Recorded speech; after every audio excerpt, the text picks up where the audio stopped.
Superior Court Judge Michael Bordallo has decided body camera footage taken just after a police officer was fatally shot in Jigo will hold up in court. In a decision and order issued on Wednesday, Judge Bordallo denied the defense's request to suppress the evidence. Officer John Edwards was one of the first to respond to the Torres' Jigo home. Although the Guam Police Department has no rules or regulations on body cameras, Officer Edwards was wearing one and recording his interactions at the scene, including his conversations with defendant Mark Torre Jr. Approximately 49 minutes worth of interaction. 2 days after Torre's arrest, Officer Edwards turned over the footage to GPD and the FBI. According to defense's motion to suppress, Torre was never informed of his Miranda rights when officers started asking questions. According to the court's analysis, the officers' questions, both verbalized and intimated by their official presence at the scene, were objectively and reasonably likely to elicit responses which were admissible at trial. The court also states a reasonable person would have felt free to leave. Supporting the decision were the following facts.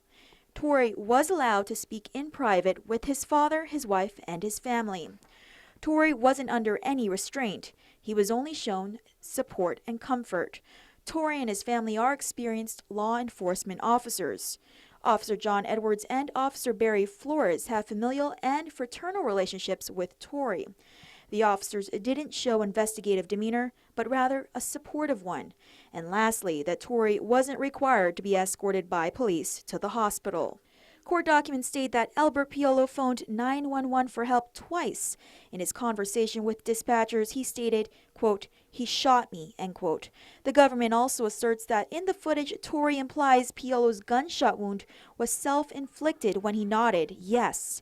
Torre also states, quote, "It's my fault," end quote, and makes mention of a girlfriend that may have prompted the shooting, but states, quote, "They weren't even an item," end quote.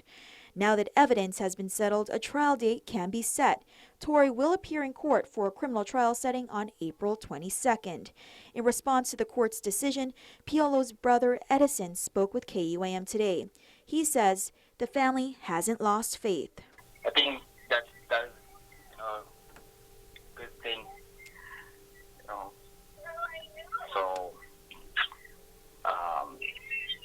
we're just waiting for the trial to come up, and hope that everything will goes well, and keep praying. God is on our side, and we keep the faith. That's the most powerful thing we can have. Reporting for Guam's News Network, I'm Crystal Paco.